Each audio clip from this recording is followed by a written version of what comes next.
If you've ever thought, man, I just wish that my relationships were just easy. I wish that people just wouldn't argue with me or would just say yes all the time. This might completely change your mind.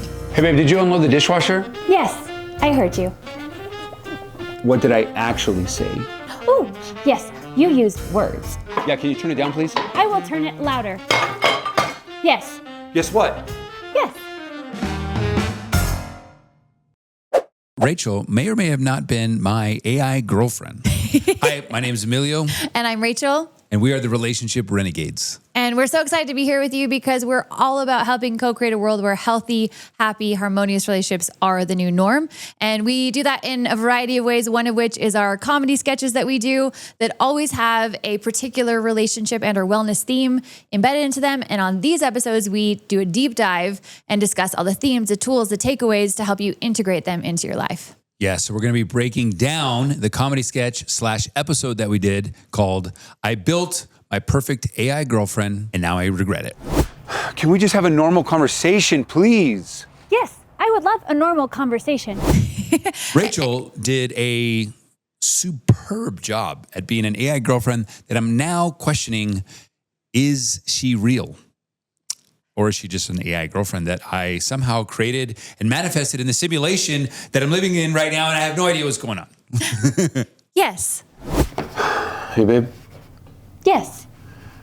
look, when I say something, I need to know that you actually heard me. Yes, I heard you. Yes. Well, we have a great relationship, and maybe that's why, because she's freaking AI, and we're in the future, and I have no idea what's going on right now. The truth has come out. I'm actually not real. Holy moly. It may or may not have set my mind. We love this sketch. Great sketch, Yes. relevant sketch, whether it's ChatGPT, Claude Cowork, Perplexity. I was just all Gemini. of them wrapped into one. And yeah, Yes. I think I loved playing this character like a little too much. I think I'm like, it just comes a little too natural for me. It kind of did, yeah. Yeah. It's too good, babe. You freaking have a sock coming out of your waist. Yes, those are locations. I would actually really It's love too to good. play that character more so like in a film or a TV show. It's just like so fun to play for whatever reason. Yeah. What do you think that is? I had so many people comment like, and they're like, did your cheeks hurt doing that? You know, just because I'm You like, were smiling a I was lot. very smiley, very Yeah. smiley. I don't know. You did the perfect vacuuming and the Yes, that depends on several variabilities, including urgency and availability. perfect kind of like I love perfect it. person. So I think I do feel like as an actress, I do feel like there are just certain roles or personalities that come more naturally to people. And I know there's certain characters that I just like naturally fall into or that I love doing. And I think same for you. Like there's For just certain sure, characters yeah. that you just like, there's something about your essence or your energy type or my energy type that just can more naturally play these certain types of characters. And I think part of us as actors, what the fun journey is to find and discover those characters. And then also to challenge yourself and try and discover other characters that might not seem so Yeah. natural and really work Yeah. into them. Well, I love even acting before we even get into it. Sorry, we're just getting into acting processes right now. It really frees you up. It like breaks the habit of being yourself. And when you Yes. break the habit of being yourself, you start to experience new realities, right? Because if you're the same person every day doing the same things over and over again, one, that's called insanity. That's the definition, right? And you're expecting a different result. That's insanity. Yes. Yes, uploading now for future reference. No, babe, just... Uploading now. Uploaded. If, you know, rituals are good. If you're like, okay, I do the same thing in the morning, I take the same place to work, I come back to work in the same way. And like, it's just sort of like you're in this hamster wheel of life. And if you're wondering like, I want something different, I want to change something. Like what I love about, you know, it's like Dr. Joe Dispenza wrote a book called Breaking the Habit of Being Yourself, which is why I reference it. Like once you start to change things, you're almost like on a new radio station. And at the new radio station, there's different things that happen. Different people come into your life, different feelings, thoughts, emotions, opportunities come in at that different radio station with a different elevator. It's all just frequencies and vibrations, and which one are you living in? Which timeline are you living in? Yes. And this particular timeline that I was living was my wife becoming an AI girlfriend that I built. And I don't know if I like it or not. I went from a wife to an AI girlfriend too. It was like, I'm not just, I I'm get all over the place demoted. because I'm freaking out. No. So, But we'd love to know if you've seen the sketch. If you have, drop in the comments one of your favorite lines or moments or scenes. And if you haven't, pause this episode, go watch it and come back to this one. It's really funny. Hopefully we can make you laugh and also think a little bit about this wild, crazy world that we're living in. And, you know, one of the things in this episode that I do love that it brought up is that, sometimes I do think we're like, gosh, you know, relationships can be challenging and they can be frustrating and it can be really messy. No, I would not like an appointment. Maybe for you. Set an appointment for you. Like, it wouldn't be nice if it was just easy and, you know, we just agreed with each other all the time. Hey, babe, did you unload the dishwasher? Yes, I heard you. Okay, but did you do it? Yes, you asked if I heard you. No, yeah, I know, but did you unload the dishwasher? I heard you. But I think this sketch does such a great job of showcasing that that's not real intimacy. You know, I think in today's world, and that's not real growth, and that's not real life, and it's like, and that messiness And there's like clothes over there. There's clothes everywhere. You freaking have a sock coming out of your waist. Yes. is what, and challenge is what creates real connection. Like, I know in our relationship, even we've talked on previous episodes, the things that have been the hardest challenges for us to overcome is what led to us finding new levels of love and appreciation and joy and bliss that we didn't even know was possible before. well, also because it was because of the contrast. Yeah, it is the contrast. Like light isn't as bright and shiny and amazing without the darkness. Yes. Like the stars in the sky are bright and shiny because of the dark landscape that they're on, right? The sweet just isn't as sweet without the sour. There you go. What movie is that from? Vanilla Sky. One of It's my so favorites. cheesy to say, but it's just so true. Well, And, like even happiness, like you could experience true joy and happiness because of the sadness and frustration and potentially anger or whatever that you felt. Like, I mean, even the in contrast is so huge. in our relationship, I talk about all the time. I feel like it's a superpower of deep appreciation for Emilio in our relationship. For you, love. God. But I only have that because I went through the contrast, the opposite of several, like about Horrible relationships, 7 sucky actually. ones that were really, like completely opposite of me. So yeah, they were actually, you know, really good men, but because of the dynamics that we both created in the relationship, ended up being very like toxic, unhealthy situations. Can we just have a normal conversation, please? Yes, I would love a normal conversation. This is not a normal conversation. That ended up in a lot of stress and struggle and heartbreak and depression and losing myself and having to refine myself again. But while I was in those years and chapters of very hard, toxic relationships, even in the moment I didn't understand why I had to go through that pain and suffering.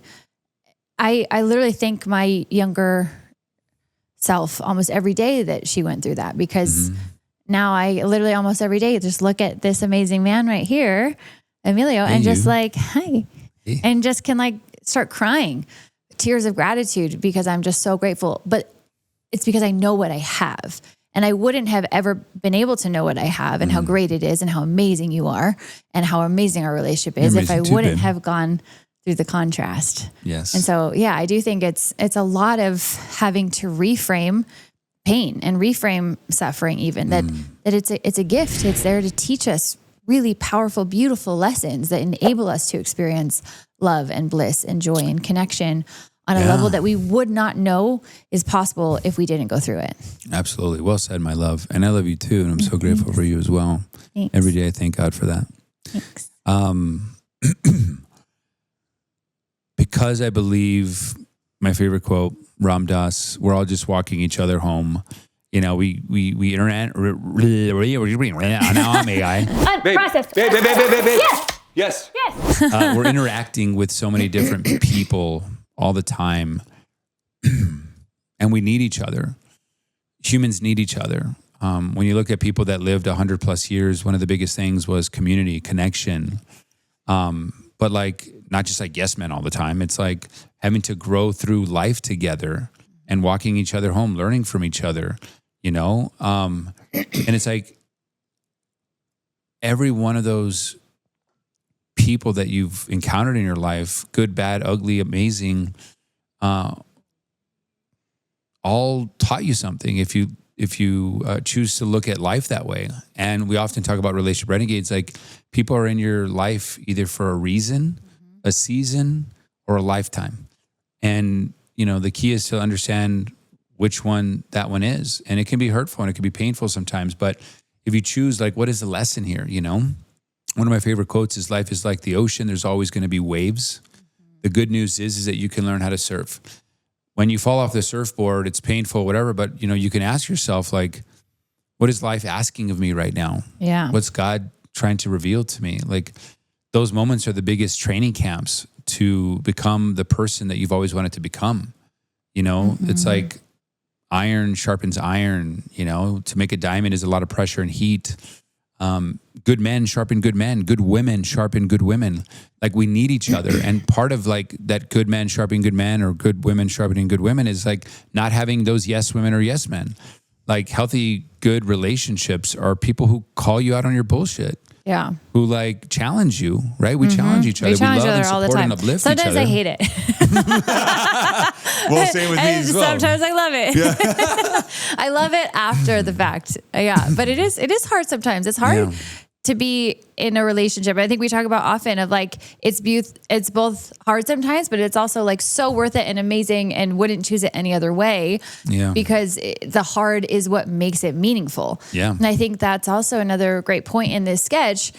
Out throughout the entire sketch, I'm literally my AI character. And if you've ever worked with ChatGPT or any AI, it's always a yes. It's always like, yes, you're absolutely right. And you're wrong at the same time. Like it's just very confusing and frustrating. And you're like, Yeah. But I think real connection, real meaningful connection comes from challenges that you overcome together, from it being messy and having to like learn and understand and own your stuff and be like, wow, I never thought about it that way. And wow, you see that world that way. I never thought about seeing the world that way. That's so cool. Like if it's all just like, yes, we never get to have the opportunity. And it reminds me of one of my favorite books is Dr. Wayne Dyer's Change Your Thoughts, Change Your Life. It's the translation of the Tao to Ching.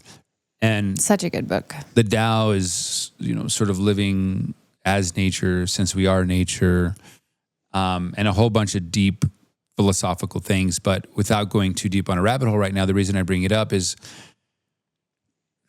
if you live like the Tao, like nature, where it flows, like don't fight the river, be the river. A lot of times we want to go right or we want to go straight and life is giving us pain and suffering, else going to suffer. We're wondering what is happening to us. Or it's like God, source, universe, unified field, intention, like whatever you want to call it is telling you to go right, but you're not listening. You're not letting go and letting God. You're not being the river, you're fighting the river. And when you can live as nature, live like the Tao, life can become very effortless. It can become very fruitful. It can become very peaceful and abundant and happy and joyful. It's freeing. And it's very freeing. And so it's like by living as nature, then, things can become a lot easier. And the reason I bring it with nature is like nature is constantly in evolution, is constantly changing and it's constantly growing. And if we're not, if we're not growing, then we're dying. And it's like, how do you grow? Well, how do muscles grow? You stress them out and you break them down so that they can become bigger. How do you, the heart, oftentimes we think it's a heartbreak, but it's also the heart expanding. Yeah. And it can have a greater capacity for love and a greater capacity to receive and give love. You become more compassionate, more empathetic, more passionate about things. When you start to heal those things, it gets bigger. Gosh, Mind, I remember that right? Like the that mind analogy. That analogy with the heart expansion instead of the heart breaking was something that, like, I just felt like it saved me during really bad heartbreaks when I was just like felt so depressed, so confused.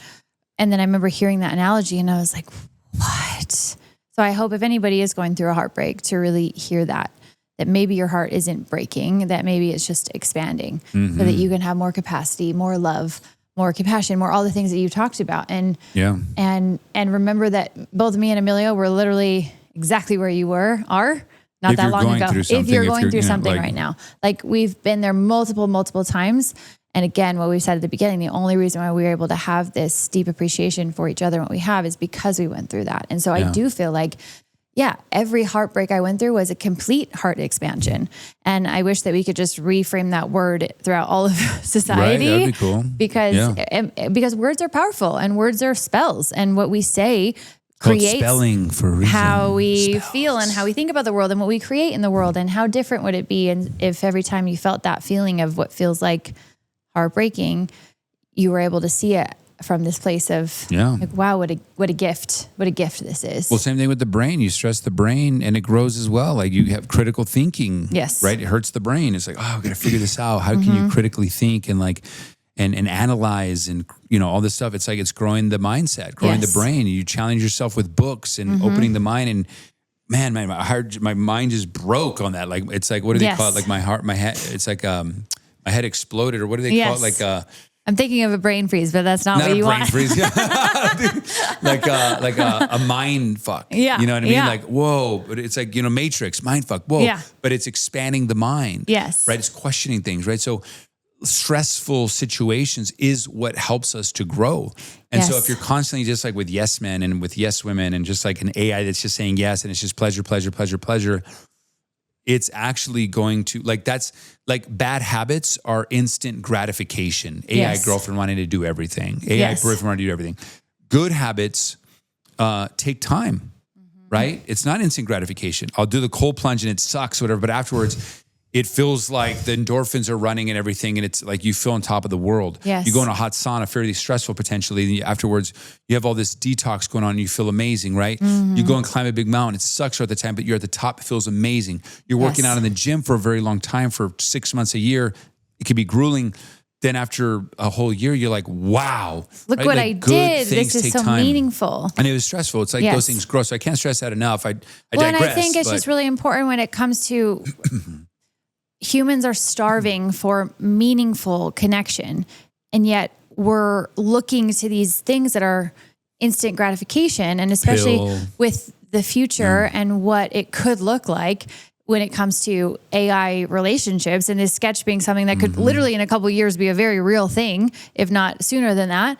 And just talking about and being very aware and intentional and mindful with the decisions that we make, with how we spend our time and how much we interact with AI. I mean, look, AI is amazing. We use it every day for business and work, and it's incredible for what it can do. But when it starts to be like, if there's ever a time in your life when you're like, oh gosh, this is like, I'm choosing to spend more time, intimate time with AI versus humans, that's when you really start to have to check yourself and be like, hey, we talk about on the show a lot. It's like, it's choose your adventure. Like, what do you want?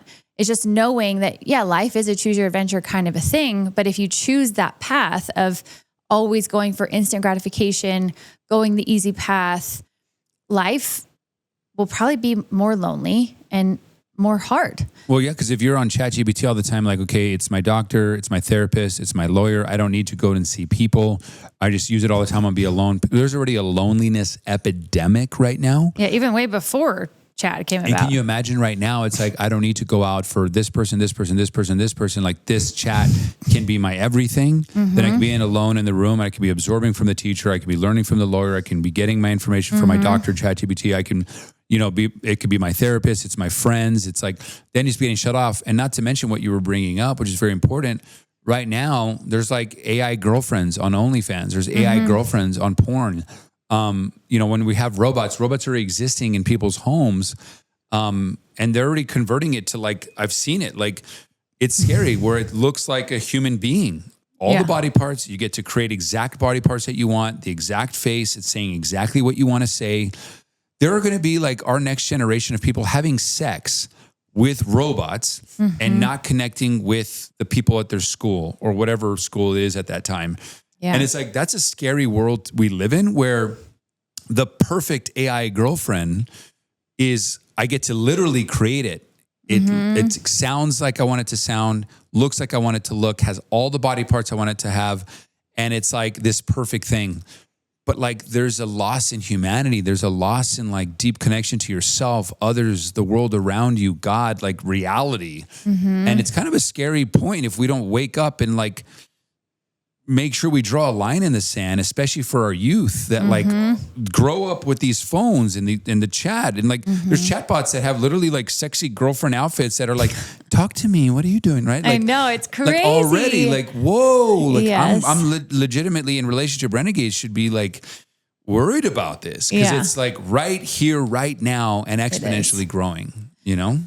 And I just think it is something to be mindful of. And I think that's why we wanted to do this episode, was just to bring awareness to the fact that, one, this is definitely in the future reality. And two, every person gets to choose for themselves, at least for right now, how they want to handle it and how they want to show up. And we just want to invite people and encourage people to really think about the choices that they're making and question anything that feels like it's just consistent instant gratification, because yes, that feels amazing in the moment, but what is it really doing to you long term? And if you're a person who wants a very fulfilled, meaningful life, that's not the path. Like it's just, it doesn't equal each other. And I think that's, where, especially for a generation like ours and people younger than us, we did grow up in much more of, you can just get a pill, you can just order a thing, you don't have to leave your house. Like so much easier than it's ever been.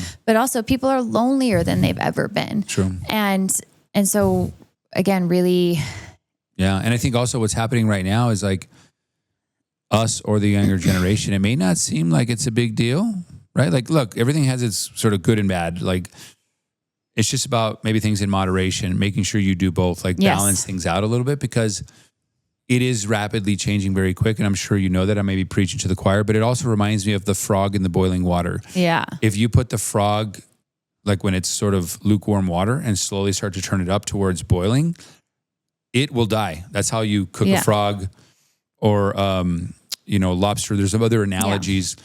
But it's like, if you put it when it's boiling hot, it's going to be like, whoa, jump out. Yeah. But if it's there and you put it in while it's lukewarm, while it's boiling, it doesn't know that it's in hot steaming water until it's dead. Yeah. And so it doesn't realize it. It's dead. And it's like, I think like we're in that pot and it's slow. It's like, oh, it's just a little bit of this. Oh, it's just a little bit of that. It's just a little bit of that, until it's boiling and it's too late. Yeah. So I think these conversations need to happen. And it's just about how can we balance it? How can we have, everything in moderation? How can we continuously, consciously, like you said, like seek out relationships and nurture those relationships, and maybe use some of the relationship principles that we talk about these in these breakdowns of how to co-create a world where healthy, happy, harmonious relationships are the new norm. And really reframing challenge or pain or struggle so that it's not a bad thing in your mind or something that we run away from or try and like avoid. That really understanding deeply that the messiness of life, the struggle of life, even the pain of life sometimes, that those are incredible gifts. And if we lost all of those, none of us would have any sort of resiliency. None of us would feel any sort of meaningful connection. None of us would feel fulfilled, because it's only through the struggle or the pain or the messiness that we're able to learn, to grow, to evolve. And that's also what makes us feel fulfilled and happy and connected. Yeah. And so it's really, I think, just reframing. So our challenge to anyone listening is to, anytime you feel the desire of like, oh, just needing the quick fix, taking an intentional moment to be like, do I really want the quick fix?